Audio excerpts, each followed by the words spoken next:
하나님의 은혜, 성도를 온전케 하시는 은혜라는 제목으로 말씀을 전하려고 합니다. 제가 오늘 이 말씀을 읽고 설교 준비를 하는데 자꾸 최근에 봤던 신문 기사 하나가 생각이 났어요. 한 일주일 전에 호주에서 있었던 일에 대한 기사입니다. 이 어머니하고 13살이 맞이에요.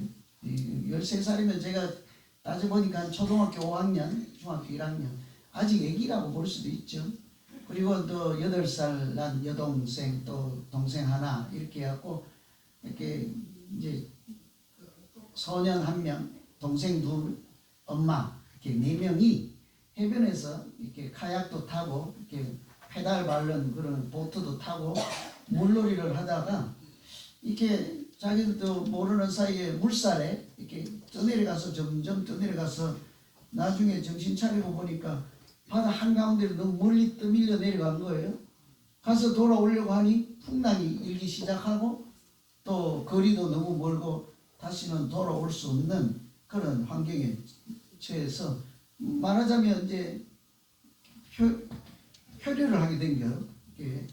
이 바다 한가운데서 누군가 구조해 주지 않으면 살아날 수 없는 그런 환경에 처해 있는 거예요. 어떻게 하죠? 그 애기 3명을 두고 엄마가 가서 어떻게 가서 한번 이렇게 너무 멀리 온 거예요. 뭐 이렇게 엄마가 혼자 가서 수영을 쳐서 가서 갔다 올까요? 아니면 엄마는 동생들 데리고 그래도 한 13살 먹었으니까 그 소년을 보내서 이렇게 구조 신청을 하라 할까요?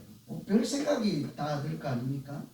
그래서 이들이 내린 결정은 엄마는 애기들이랑 거기서 바다에 둥둥 떠 있고 그 13살 된 소년이 혼자 이렇게 구조를 요청하기 위해서 가야 되는 거예요. 보낼 수 있을까 모르겠어요. 어떻게 내렸는지 그 아이 혼자 가는데 처음에는 카약을 타고 가다가 거기서 카약이라는 게 조그만한 배, 좁은 배 있잖아. 긴 배. 그거 노저어서 가는 거. 근데 거기 물이 차고 파손이 되어서 풍랑이 세니까 이제 구명조끼만 또 입고 헤엄을 쳐서 가다가 그러다가는 도저히 땅에 육지에 갈 수 없을 것 같다는 생각에 이 학생이요. 구명조끼를 벗어버리고 맨몸으로 수영을 하기 시작하는데 무려 4시간 4초를 해요. 4시간. 엄청난 멀리 갔기 때문이죠. 그리고 간신히 육지에 도착을 해서 도착하면 구조대 기다리고 있습니까? 또 뛰어가가지고 신고를 하고 그 자리에서 기절해버려요.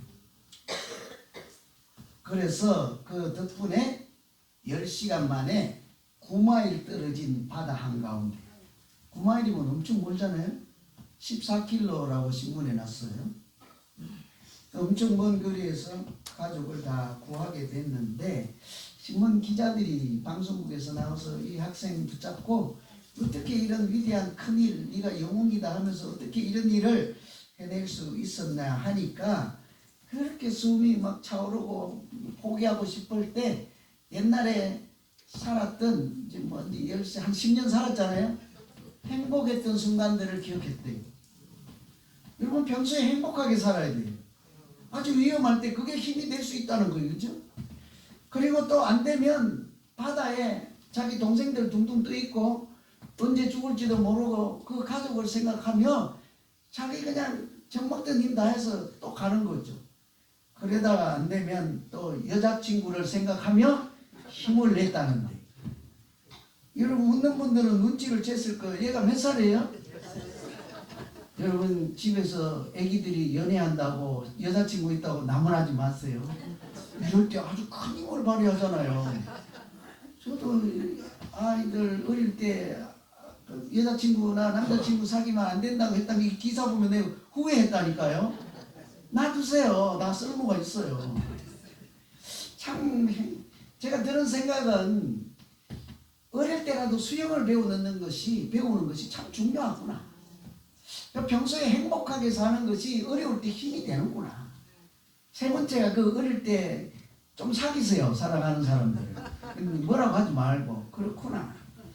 그런데 진짜 제가 깊이 자꾸 마음에 울림이 오는 것은 바다 한가운데 4명이 둥둥 떠 있어요. 어떻게 하죠? 그 어머니가 자꾸 생각난 거예요. 내가 동생 둘 데리고 여기 있을 테니 네가 가서 구조 요청을 해라 하고 그 아들을 아직 꼬마잖아요. 13살을 바다로 집어넣을 수 있을까지 30분 가다가 죽을 수도 있잖아요. 4시간을 가야 되는데 누가 장정이라도 살아내겠습니까? 저는 안 될걸요. 저는 25m도 겨우 가는데 수영해가지고 25m 25km 아니고 30분 가다 죽을지도 모르는데 어쩌면 그것이 마지막일 거예요. 나중에 혹시 발견되어서 바다에 떠있는 이 가족은 헬리콥터가 와서 건졌다 쳐봐요. 먼저 보낸 아들 혼자 세상을 유명을 달리 했을 수도 있잖아요. 물에 빠져서 사지로 내몰 수 있을까? 별 생각이 다 들었습니다. 그런데 이 소녀를 통해서 기적 같은 일이 일어났잖아요. 제가 이 기사를 보면서 하나님께서도 우리를 이렇게 구원하셨겠구나 하는 생각이 자꾸 드는 거예요. 그 바다에서 자기 어린 꼬마를 그 물에 보내면서 네가 가서 신고해서 우리를 구원해달라 이렇게 할 때 하나님께서 예수 그리스도를 십자가에 내주실 때 그 심정이 아닐까. 그 십자가에서 독생자 예수를 내어주시면서 그 희생시키면서도까지 우리를 구원하시기 위해서 모든 고통과 슬픔과 애통함을 감당해 내시는 하나님의 사랑과 그 바다에 둥둥 떠 있으면서 꼬마를 이렇게 물속에 넣어서 네가 가서 우리를 살려달라 하는 어머니의 마음이 이렇게 오버랩이 되는 거예요. 겹쳐서 보였습니다. 하나님은 뿐만 아니라 이렇게 귀한 생명의 구원을 우리에게 베풀어 주시고 독생자를 예수 그리스도를 십자가에 내주시는 그런 보혈의 피로 우리를 구원해 주신 다음에 그냥 내버려 두신 것이 아니라 지금 이날까지 우리가 은혜로 살아갈 수 있도록 어떻게 해요? 잘 자라기를 바라고 온전한 사람으로 살아가기를 이렇게 바라면서 지금까지도 우리를 붙잡고 계시고 인도하시고 함께 하시는 것이 하나님의 사랑인 줄로 믿습니다.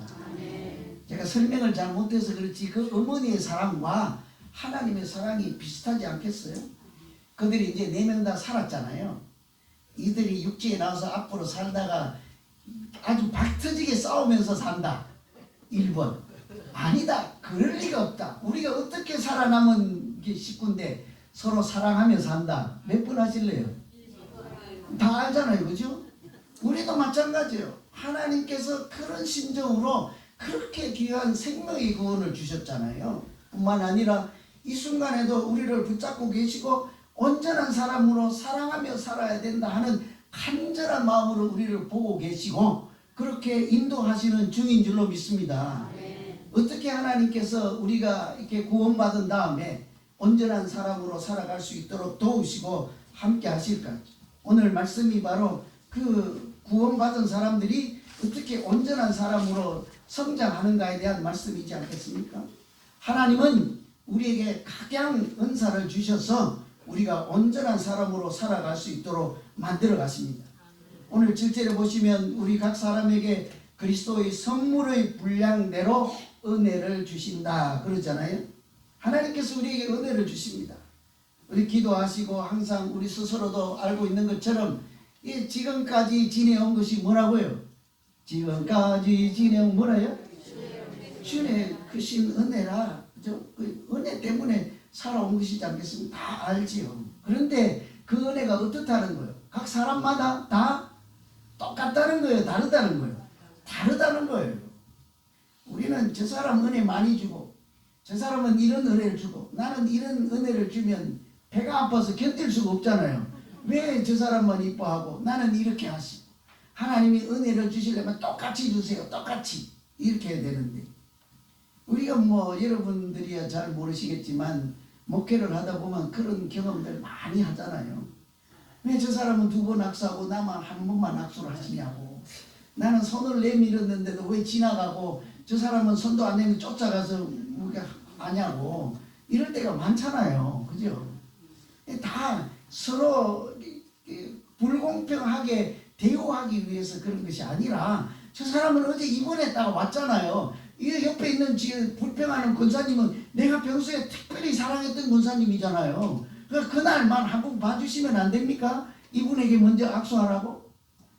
우리는 그런 생각을 하는데 하나님은 어때요? 그렇거나 말거나 우리에게 똑같은 은혜를 주시지 않고 어때요? 각양 하나님께서 선물의 분량대로 주신다는 거죠. 하나님의 특별한 방법, 사람을 온전하게 만들어가기 위해서 하나님은 우리를 기계처럼 이렇게 똑같이 획일하지 않는다는 말씀입니다. 각기 다른 은사를 주시죠. 은사라고 하든지 은혜라고 하든지 달란트라고 하든지 우리가 온전한 사람으로 믿음으로 살아가는데 필요한 것들을 하나님께서 그냥 묻지도 따지지도 않고 값을 받지도 않고 주시잖아요. 어떤 사람은 오늘 말씀에 보면 사도로 삼으시고 선지자로 삼으시고 복음 전하는 자로 목사와 교사로 삼잖아요.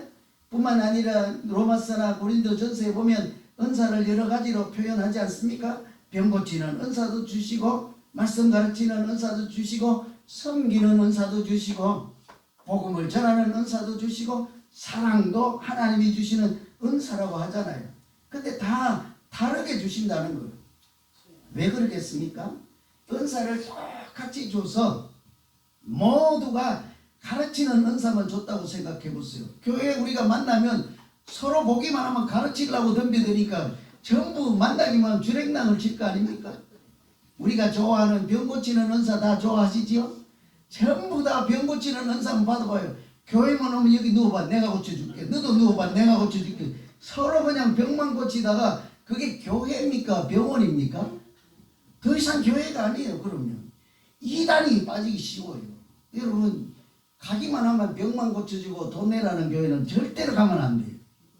저는 그런 게 많이 가봤어요. 가고 싶어서 간 것이 아니라 권사님이 하도 우겨서 저도 따라갔어요. 따라간 게 아니고 운전을 해줬어요. 하도 잠을 못 주무셔갖고 평생 고민하는 분이라 제가 별 쓸모없는 짓이다 생각하면서도 그분 마음의 위로나 되라고 그래도 밤에 이렇게 병만 고치고 이사하는데 알면서 따라갔어요. 들어가니까 이 원고도 없는 얘기인데 부흥회 하는데 큰일 났네. 오늘 점심 못 먹게 생겼다. 갔는데 들어가자마자 뭐 하는데요. 여러분 요지는요. 하나님께서 가장 은사를 주신다는 이런 말씀을 무시하고 우리가 모두가 그냥 똑같은 사람으로 같은 은사만 이렇게 가지고 주장하고 내 것이 옳다 이러면요. 우리가 한 몸 예수 그리스도가 머리 되시고 우리가 그 안에 각 지체가 돼서 몸 된 교회를 하잖아요. 몸이 될 수 없는 거예요. 똑같다면 여러분 제가 이렇게 눈도 코도 귀도 없고 그냥 팔만 주렁주렁 달려서 뭐라고 할 거예요 여러분? 사람이라고 하겠습니까?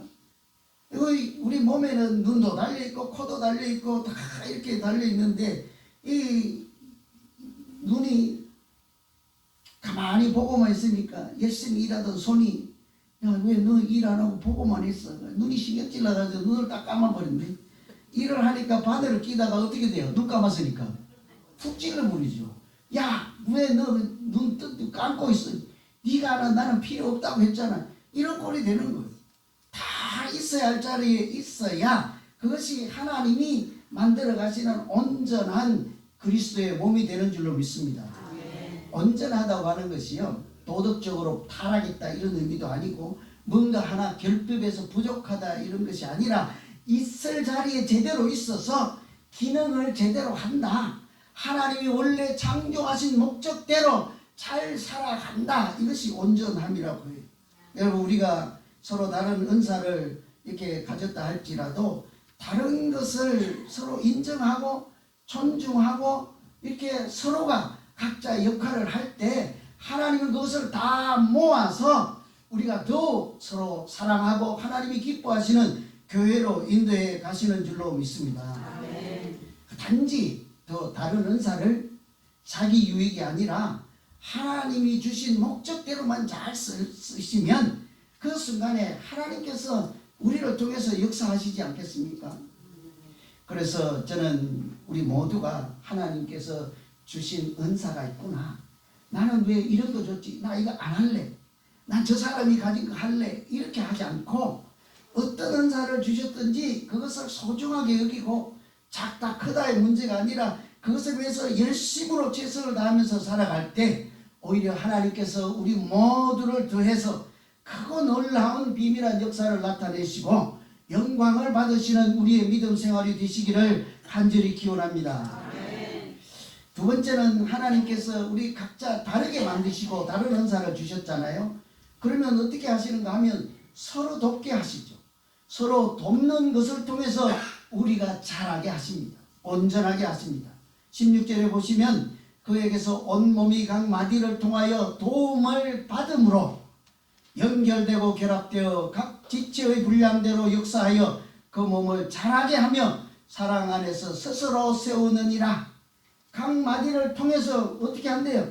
서로 연결되고 통합이 되게 하고 결합이 되게 한다 하는데 그 앞에 도움을 받음으로 이렇게 되어 있죠. 원래 온전하게 한다 하는 표현이요, 외과 의사들이 쓰는 표현이에요. 뼈가 탈골아 어깨도 빠지고 이제 고관절도 빠지고 하면 이렇게 뼈가 툭 빠지잖아요. 그럼 보통 어때요? 뼈 맞춘다 하잖아요. 뼈를 맞추어서 제자리에 있게 해서 제 역할을 하게 한다가 온전하게 한다는 뜻이에요. 그런데 여러분 뼈 맞춰갖고 이렇게 딱 해놓기만 하면 얘가 온전하게 잘 살아갈 수 있을까요? 아까 누구도 팔 아프고 뭐 이렇게 하시던 분들 있잖아요. 이게 통합적인 그 아픔이거든요. 딱 끼었잖아요. 그럼 누구 도움 받아야 돼요?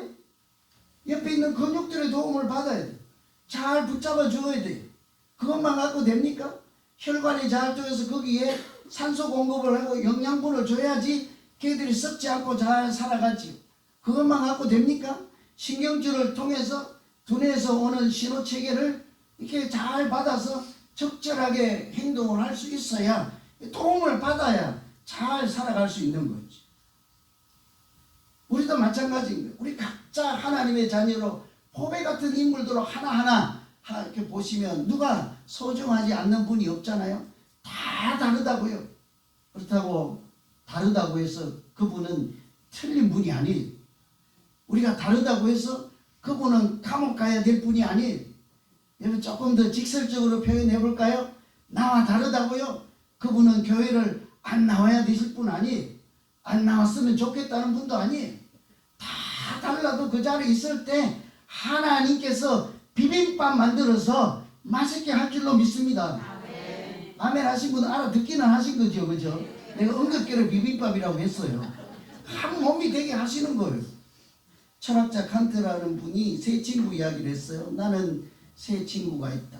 하나는 나를 사랑하는 친구, 하나는 나를 미워하는 친구, 하나는 나를 무관심하는 친구. 그러나 모두 세 명 다 나의 사랑하는 좋은 친구다. 어때요? 우리하고는 좀 다르죠? 여러분 친구들은 다 누구예요? 나랑 잘 맞고 코드가 맞다고 하나 몰라. 무슨 코드인지 자우지가 않는, 그렇죠? 무슨 코드인지 코드가 잘 맞고 내가 좋아하고 그도 나를 좋아하고 이런 사람들 친구라고 하는데, 이 사람은 뭐래요? 첫 번째는 나를 좋아하는 사람도 친구예요. 두 번째는 나를 미워하는 사람도 내 친구예요. 나한테 관심 전혀 없는 사람도 내 친구래요.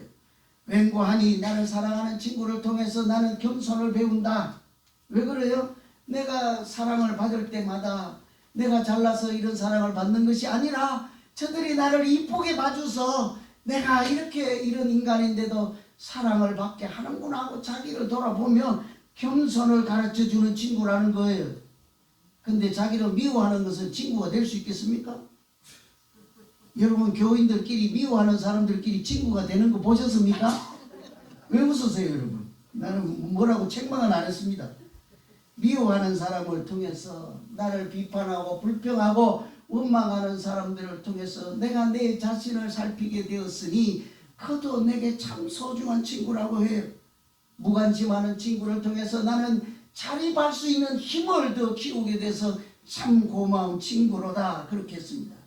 여러분 다 우리가 삼인행의 필요 아사원이라고 하잖아요. 세 명이 가도 그것에 반드시 내 스승이 있는 것처럼 미워하는 자든 무관심하든 사랑하는 자든 우리가 하나님이 그런 자들을 붙여주셔서 우리에게 무엇인가를 배우게 하고 자라게 하시고 어린아이가 아니라 어른이 되도록 하시는 줄로 믿습니다. 그래서 오늘 우리는 어떤 사람을 붙여준대요. 어떤 사람은 목사로, 교사로, 사도로, 선지자로 이렇게 해서 각각 다른 은사를 가지고 직분을 가진 자들을 이렇게 붙여주신대잖아요. 때로는 말씀을 같이 공부하자고 하는 호흡장들을 붙여주셔서 구역예배, 홈예배만 드릴 때 보면 우리는 빨리 뭐 아구찜 먹고 싶고 오늘 뭐 하세요? 오늘 국수 삶으세요? 홈 모임할 때? 그거 빨리 냄새가 진동하는데 그거 먹고 싶은데 홈장님은 자꾸 뭐래요? 말씀 공부하자 그러잖아요. 그럴 때 여러분 하나님의 소리를 들으세요. 좀 이따가 먹더라도 말씀도 영혼의 양식이니라. 사람이 입으로 들어가는 양식만 아니라 하나님의 입에서 나오는 말씀으로 사는 존재니라. 이런 소리를 깨닫고 듣도록 하시기 위해서 그 친구 붙여주는 것 아니겠습니까? 누가 여러분 자꾸 성가대 하자 그러고 찬양하자 그러면요, 하나님이 또 나한테 좀 밉상스러운 친구를 보내줬구나. 나를 찬양하는 사람으로 세워서 찬양을 통해서 하나님이 나를 만나고 싶어 하시는구나. 이런 성도가 되시기를 간절히 기원합니다. 그런데 하나님이 여러 친구들을 붙여주시잖아요. 그죠? 봉사하는 자, 같이 봉사하자. 아마 이런 친구는 싫어할 거예요. 올해는 이제 우리 80 되셔갖고 화장실 청소 이제 당분이 이렇게 없어졌잖아요. 그죠? 난 누구라고 말 안 해요. 저하고 황 권사님인데 이제 80줄에 대해서 연로하셔서 못하니까 이제 어떤 사람들이 우리가 올해부터 화장실을 청소해보자 이렇게 그런 소리를 들으면 뭐래요? 싫어. 내가 집에서도 안 하는 화장실을 교회 가서 화장실 할 거야. 이러실 거예요. 아니면 미운 사람도 친구요. 무관심하는 친구요. 봉사하는 사람을 붙여서 하나님이 나에게 하실 말씀이 있구나. 이렇게 받으시고 그래 내가 좀 싫고 집에서도 안 하지만 교회는 내가 100명을 위해서 우리 교회 한 1000명이라고 할까 방송 나가니까 한 1000명을 위해서 내가 화장실 청소 그까지끔 못하랴. 이렇게 돼야 되지 않겠습니까? 하나님이요 위로자도 붙여주시고 봉사자도 붙여주시고 여러 이렇게 친구들을 붙여주시는데 참 얄궂게도 하나님이 때로는요 미워하는 사람도 붙여주세요. 밉상인 사람도 붙여주시고 내가 미워하는 사람도 붙여주시고 그 사람이 나를 미워할 때 그런 사람도 붙여주시지요. 왜 그래요?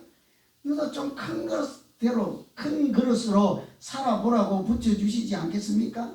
싫어하는 사람도 붙여주세요. 가끔은 서로 굉장히 싫어하는 사람을 올해도 같은 홈으로 묶어줘가지고 피할 길이 없네. 그럴 때 어떻게 해야 돼요? 더 큰 사람으로 살아보라. 올 한해는 그냥 진 땀을 빼보라. 이렇게 해서 붙여주지 않습니까? 그것도 좀 괜찮아요. 근데 가끔은요 악한 사람도 붙여줘요. 아주 악한 사람. 내 거만 보면 빼앗아 먹고 내 거만 보면 가져가 버리고 내 거만 보면 자꾸 달라고 하는 사람. 이런 사람들은 왜 그래요? 너도 이제는 어른이 되었고 교회 뭐 한 80년 다니셨다면서요. 여기 대부분 50년은 다녔잖아요. 너도 교회를 한 50평생 다녔으니 50평생이 아니에요. 교회만 50년 다녔으니 이제는 용서를 배워야 하지 않겠느냐고 악한 자도 붙여주신다고요. 이런 하나님의 소리를 듣는 것이 우리를 온전하게 만들어 가시는 하나님의 은혜. 서로 돕도록 붙여주는 거죠. 싫은 것도 배우게 하는 거죠. 훈련해서 다듬어지게 하는 것이죠. 여기는 없지만 다비드상을 만들 때 미켈란젤로가 조각했잖아요. 사람들이 자꾸 묻잖아요. 너 어떻게 아름다운 그렇게 조각을 만들었나 하니까 뭐래요? 다비드가 그냥 그 돌 안에서 다비드가 아름다운 다비드가 걸어 나왔다 이래요. 어떻게? 못 나와가지고 갇혀있는 것을 미움 깨뜨려버리고 악한 생각 깨뜨려버리고 조각조각 깨뜨리니까 문이 열려갖고 아름다운 다비드상이 걸어서 나왔다는 거잖아요. 우리가 서로 이렇게 온전하게 되어가는 것은 하나님께서 우리에게 주신 은사를 통해서 각자 서로 돕기만 하면 우리 안에 하나님의 형상을 처음부터 만들어서 우리 안에 가다 놓지 않았습니까? 담아주시지 않았습니까? 우리가 조금만 인내하고 사랑하고 은혜를 베풀고 하나님이 주신 목적대로만 잘 살면 하나님께서는 이는 너희로 온전하고 구비하여 조금도 부족함이 없게 하려 하심이라 말씀대로 되실 줄로 믿습니다. 경매장 얘기 하나 해드리고 마칠게요. 어느 경매장에 갔는데 바이올린 줄이 끊어져 갖고요. 경매 파는 거 아무도 안 사요. 쳐다보지도 않아요. 단돈 몇 달러도 안 사요. 근데 어떤 노 신사가 딱 나와가지고 튜닝을 쫙 하고 바이올린을 쫙 연주를 하니까요. 그 바이올린이 갑자기 1불 2불에도 안 팔렸는데 얼마로 팔린지 아세요? 1000배로 팔렸어요. 1000배. 맹고하니 그 노 신사는 당대 최고 바이올린 연주자였거든요. 아무도 쳐다보지도 않던 낡은 바이올린이 그 최고의 당대 거장의 손에 붙들려서 아름다운 소리를 내는 순간에 어때요? 그 악기가 그냥 쓰레기가 아니라는 사실을 안 거예요. 여러분, 우리 각자 은사를 줘가지고 사랑의 은사, 돕는 은사, 봉사의 은사, 여러 찬양하는 은사를 줬는데 그 한 개만 볼 때는 지금 뭐 별 소용도 없는 거 맨날 듣기 싫은데 앞에 가서 성가대 한다고 우리 그러고 있을 때도 있잖아요. 그죠? 그런데도 어때요? 그 모든 은사들이 하나님 손에 들려서 하나님께서 연주를 해주시고 함께 사용하여 쓰임받는 순간에 하나님께서 놀라운 기적을 만드시고 우리의 믿음을 통해서 영광을 받으실 줄로 믿습니다. 아멘. 우리에게 주신 각기 다른 은사를 제가 일부에는 질문을 했는데 제가 좀 짓궂잖아요. 그죠? 마지막으로 결론을 한번 해볼까요? 우리가 서로 다 달라요. 은사도 다르고 생긴 건 나이도 믿음의 배경도 다 달라요. 입맛도 달라요. 같은 건 없어요. 절대로 없어요. 근데 그 다름을 서로 다른 점을 다른 것을 다르게 생긴 것을 다른 믿음을 다른 믿음의 수준을 여러분 서로 인정하고 존중하고 받아주시겠습니까? 한 반도 안 한 것 같은데 저는 제가 설교를 그럼 잘못한 거죠. 그럼 1시간 더 해야 되는데 우리가 이런 것을 잘 서로 인정하고 받아주시고 그렇게 하면 하나님이 그것을 다 통합해서 연결되고 통합해서 도움을 받으심으로 온전하게 하셔서 행복한 믿음 생활 되시기를 다시 한번 간절히 기원합니다. 기도하겠습니다.